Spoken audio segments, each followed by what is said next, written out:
Praise. Minsan ba ipalapakan po natin ang ating dakilang buhay? So, ang lahat ng papuri, lahat ng pasasalamat ay galing po sa Diyos. Amen. Dahil ang Diyos po ay mabuti mula noon hanggang ngayon. Sa buhay po na ito, alam po natin na ang lahat ay di lang mawawala. Kapag nawawala ang napag-uusapan ay kinakabahan ng lahat. So ganito po yung mga kapatid. Lahat ng nabubuhay sa ibabaw ng mundong ito, mapahalaman man, amen, maging bahay man nga, mapatao, lahat ay bawang mawawala. Amen?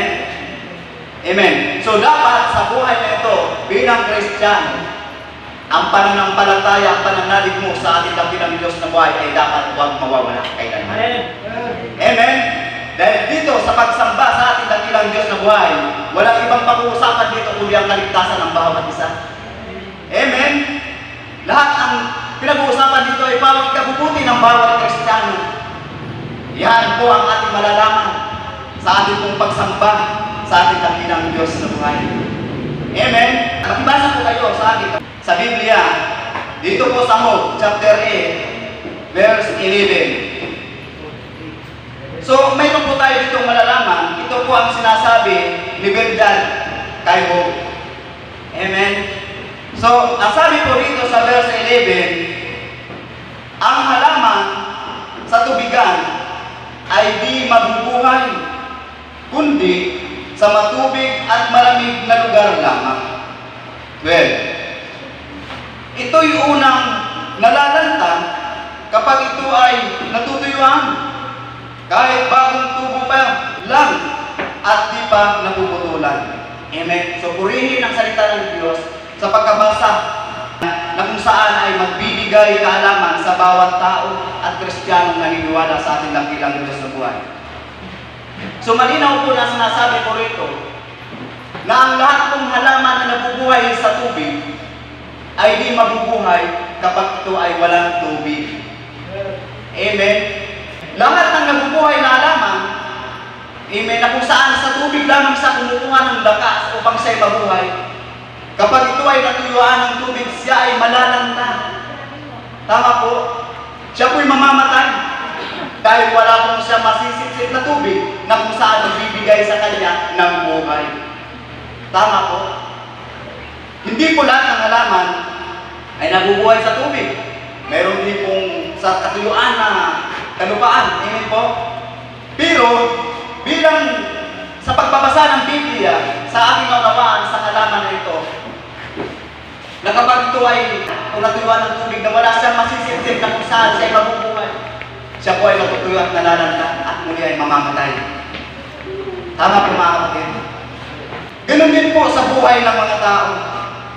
Dito po sa verse 13, ganito po ang sabi, ganyan ang katulad ng mga taong walang Diyos. Pag-asa ay mawawala kapag ang Diyos ay nilimot. Amen? Ganun din daw po ang tao. Kapag ang isang tao walang Diyos, kailanman ay hindi siya makakaranas ng pagkabuhay. Hindi mabubuhay ang isang taong walang Diyos. Amen? Walang mabubuhay na tao na hindi sumasampalataya sa ating dakilang Diyos na buhay. Amen po mga kapatid. Kaya sa buhay na ito, bilang Kristiyano, kailangan magkaroon ng Diyos ang bawat tao. Amen? Dahil hindi mabubuhay ang tao kung walang Diyos. Tama po? Alam naman po natin ang Diyos kahit hindi siya nakikita, siya po'y makapangyarihan, siya po ang gumawa ng langit at lupa. At lahat ng bagay na inyong nakikita, kasama ang buhay mo, ang Diyos po ang gumawa. Ibig sabihin, kapag walang Diyos, ang bawat Kristiyano, tunay na mamamatay sa ibabaw ng mundo ito, maging sa kabilang buhay. Amen? Kaya alam niyo po, sa ating pong pagkaunawa sa Biblia, na kailangan po pala ang tao ay hindi dapat nabubuhay sa anumang bagay na kanyang nakikita, na kanyang ginagawa. Amen? Trabaho, negosyo, sa pag-iipon ng yaman sa mundo ito. Amen? Dapat ang tao ay hindi po dapat nabubuhay sa mga bagay niya. Hindi po masama ang lahat yan. Amen? Dahil ang lahat ng yan ay ibinigay din ng Diyos para sa mga tao. Amen? Pero hindi ibinigay ng Diyos ang mga bagay-bagay na yan para sa bahay mo. Tama po? Para pagkatiwalaan mo at asahan ng buhay mo. Amen? Kundi ang bagay na lahat ng yan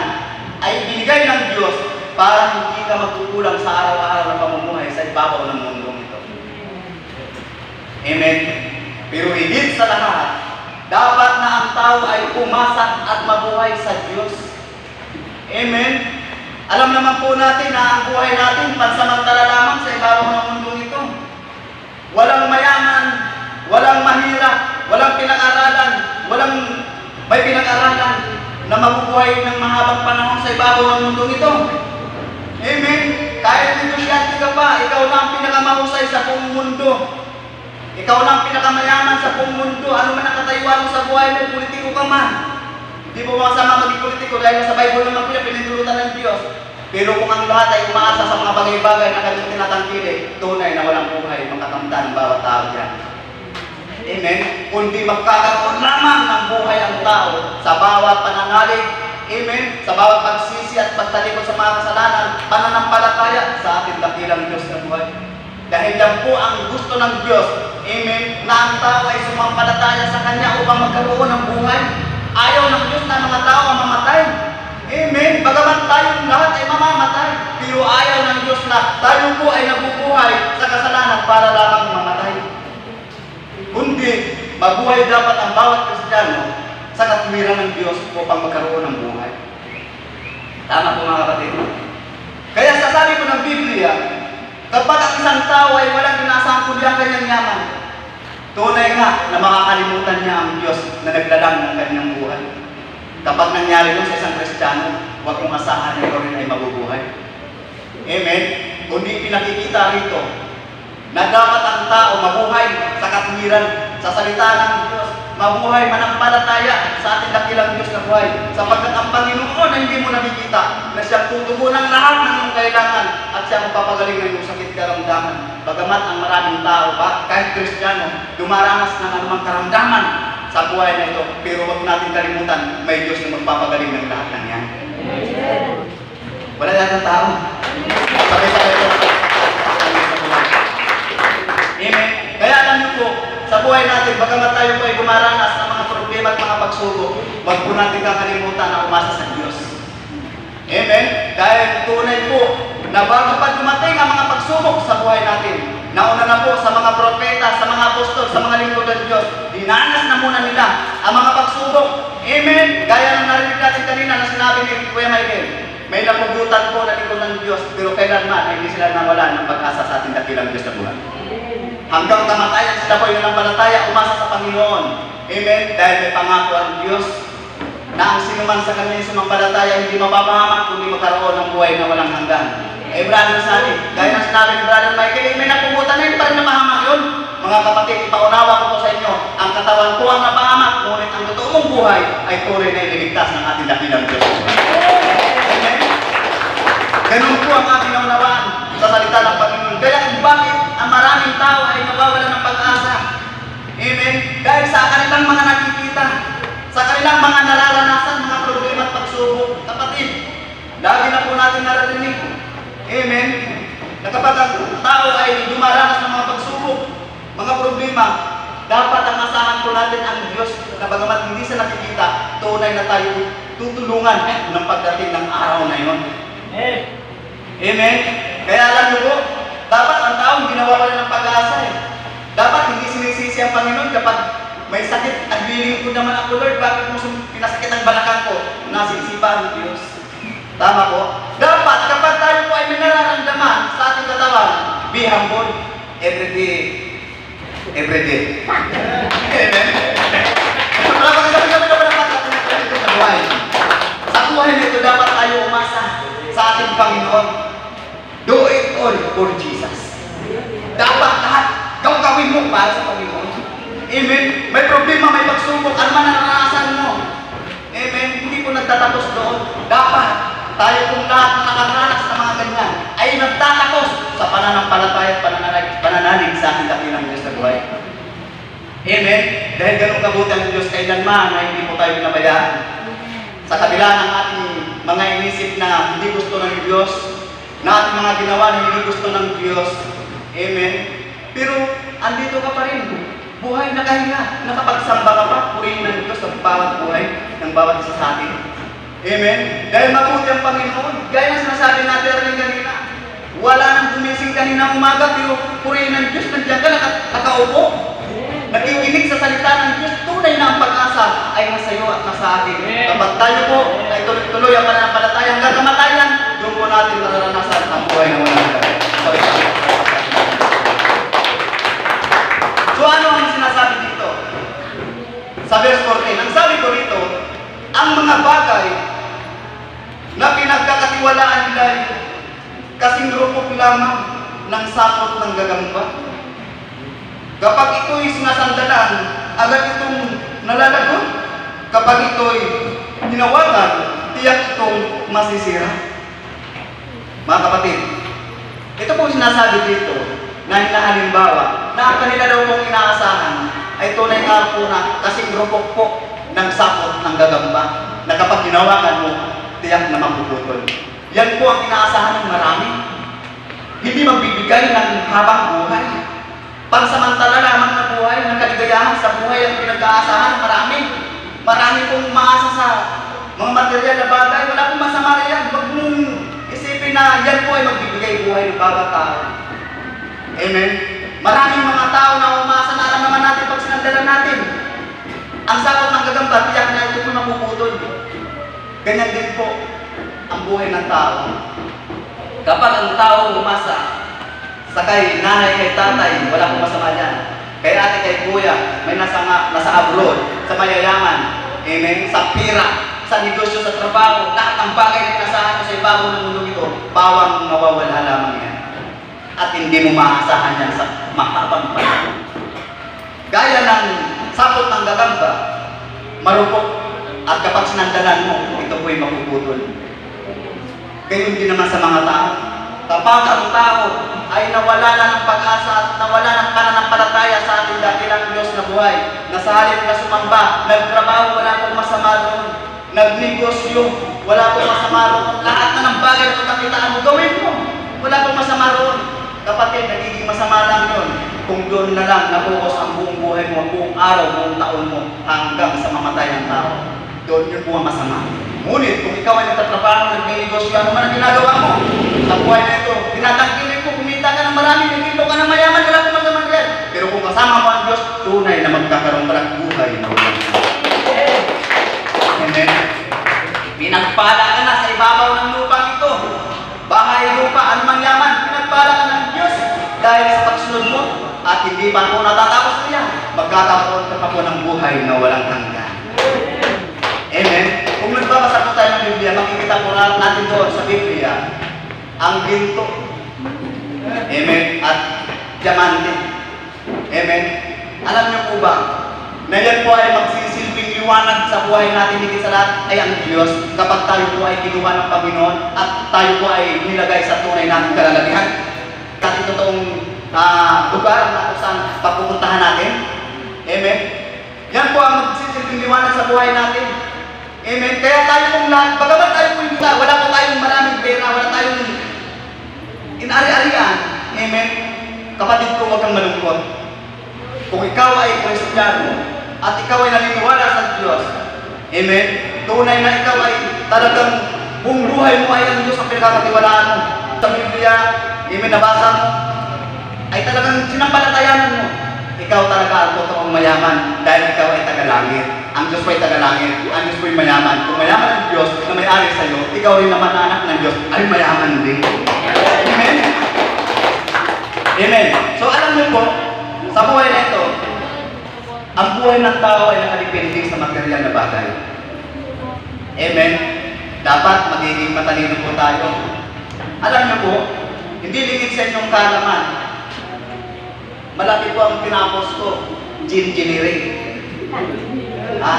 Naman niyo pong aking sinabi. Ang tinapos ko po, engineering. Hindi po natatapos doon ang aking pag-aaral. Amen. Dahil salamat sa Diyos, mas higit doon. Amen. Na dapat pag-aralan ng maraming tao, mas may mamataas pa roon. Hindi po yung college level ka, valedictorian ka, ano man ang tinapos mo sa mundong ito, hindi pa po natatapos dyan. Kung ikaw, Kristiyano, nag-aaral ka sa salita ng Diyos, mas grabe ang iyong napag-aralan kaysa sa limutan ito. Amen. Dahil ang iyong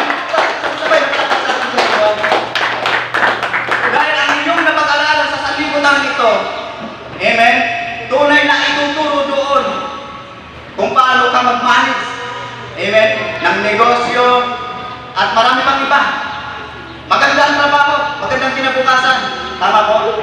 talagang limpak-limpak na sa laki. Yun po ang tinuturo ng pag-aaral ng sanlibutan nito. Para kaganang-ganang ka.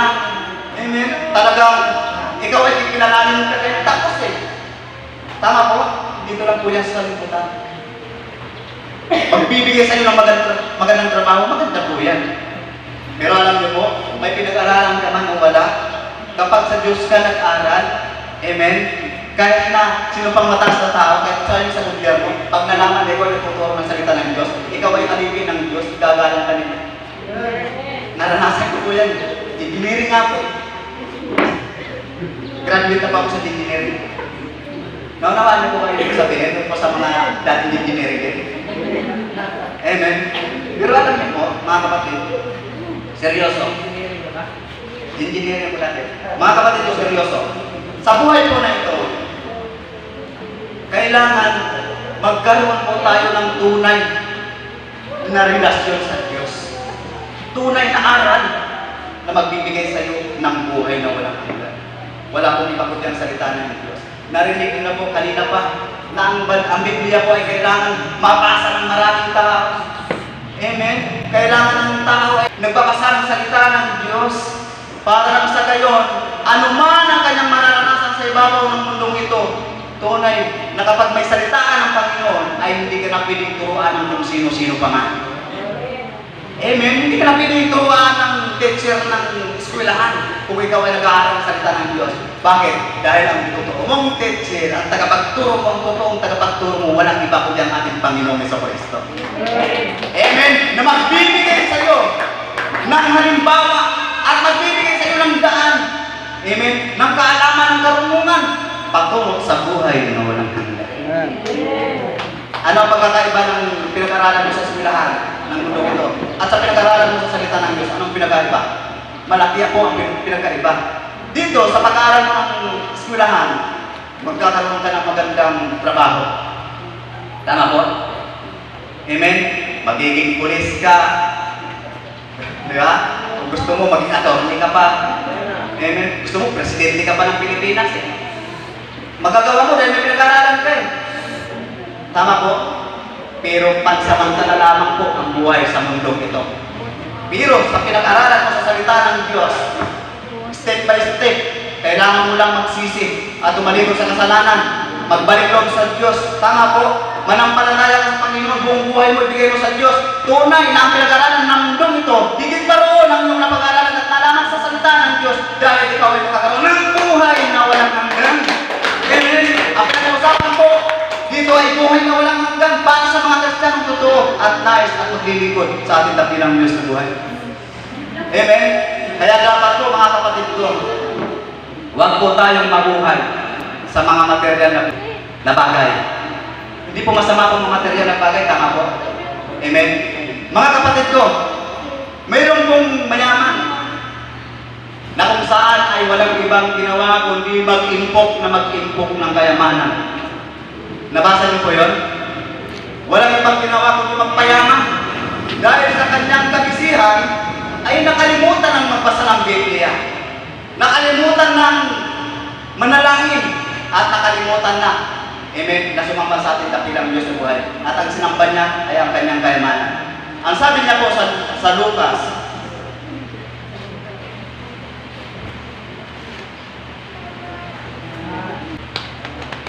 chapter 12, verse 15. So ganito po ang ating magbasa. Sabi po nito, at sinabi niya sa kanilang lahat, mag-ingat kayo sa lahat ng uri ng kasakiman, sapagkat ang buhay ng tao ay wala sa dami ng kanyang kayamanan.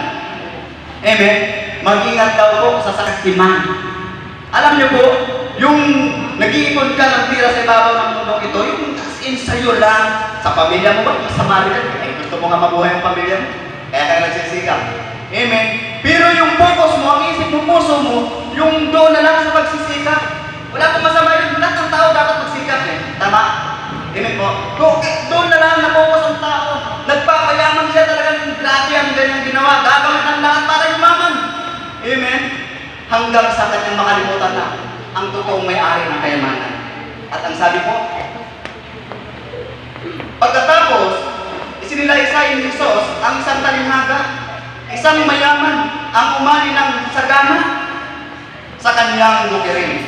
Kaya sinabi niya sa sarili, ano ang gagawin ko ngayon? Wala na akong paglalagyan ng ating mga ani. Alam ko na, ipagbili ko ang aking mga kamali at magpapatayo ako ng mga malalaki. Doon ko ilalagay ang aking ani at ibang ari-arian. Pagkatapos, ay sasabihin ko sa aking sarili, marami ka nang naipon para sa mahabang panahon, kaya magpahinga ka na lamang. Kumain, uminom at magpakasaya. Ngunit, sinabi sa kanya ng Diyos, hangal, sa gabi rin ito'y babawian ka ng buhay. Kanino ngayon mapupunta ang mga inilaan mo para sa iyong sarili? Ganyan ang sasapitin ng siyumang nag-iipon ng kayamanan para sa sarili, ngunit dukha naman sa harapan ng Diyos. Amen. So malinaw po na sinasabi dito na kailangan po ang buhay natin nakadipindi po. Amen. Sa material na bagay. Amen. Ang material na bagay po ibinigay ng Diyos yan para po tayo po ay mabuhay sa ibabaw ng mundong ito. Amen. Pero dapat habang nabubuhay po tayo, marami po tayong kayamanan sa mundong ito, kailangan kasama natin ang ating dakilang Diyos na buhay. Nagtatrabaho ka, nagninegosyo ka, sumasamba ka. Amen. Nagbabasa ka ng Biblia na nanalangin. Nagpupuri ka sa Diyos, umaawit ka ng mga himno, mga sermon, mga awit, spiritual. Lahat ng gagawin mo para sa Diyos, gawin na dapat ng tao. Amen. Kaya alam niyo po kung bakit napakaraming tao ang napapahamak sa ibabaw ng mundo ito. Amen. Hindi po masama ang material na bagay dahil po sa pagtitiwala sa material na bagay. Kaya maraming napapahamak sa ibabaw ng mundo ito dahil walang ibang tinangkilik, walang ibang inasahan kundi ang pera at yaman ng mundo ito. Dahil nga daw kapag nagkasakit ang tao, may pambayad. Amen sa doktor. Wala pong masama riyan mga kapatid ko. Pero kapag tayo po ay umasa sa lahat ng bagay ng material ng bagay nito, amen, ang sabi ng Diyos, hangal! Ngayon din ay babawian ka na ng buhay. Saan ngayon mapupunta ang iyong mga inimpo? Paano na? Kung ang mapatiwanan mo ng iyong mentok ay mga sugaron, mga lasinggero, mga drugadista, at marami pang iba. Ano ba yun? Drugista. Amen? Bababaliwala ang iyong pag-iipon ng yaman nito. Pero kung ikaw, yumaman sa ibabaw ng mundo ito, na napakarami ng yaman na yun na talagang naipon, tapos sumasamba ka sa Diyos, lahat ng gusto ng Diyos, ginagawa mo, amen, huwag kang mag-alala. Mawala ka man, maiwan mo ng yaman mo, paalala sila kung sino ang maiwanan dyan, kung anong gusto gawin nila. Ang pinakangalaga, alam mo naman, no? May safety mo ang buhay mo. Ang buhay mo, amen, magkaroon ka ng Diyos, dahil magkakaroon ka ng buhay na walang hanggan. Amen. Kailangan maging matalino mo tayo. Ang kayamanan po para lamang dito lang sa lupa. Ang totoong yaman ng Diyos para sa langit. Kapag ang totoong yaman ang yung tinatanggilik, talagang mahal-mahal mo ang kayamanan nito na walang iba kundi ang Diyos. Tunay, magkakaroon ka ng buhay na napakahabang panahon. Amen. Sabi nga ng Corinto, chapter 15, kung gawag ka kamalipit, na ang katawan ng tao kapag nilibing, nabubulok, tama po? Nabubulok yan eh. Amen. Pero may pangako ang Diyos na ang mga nanampalataya sa ating dakilang Diyos na buhay ay magkakaroon ng katawan na panglangit na kailanman ay hindi na mabubulok. Doon na po papasok ang pangako ng Diyos.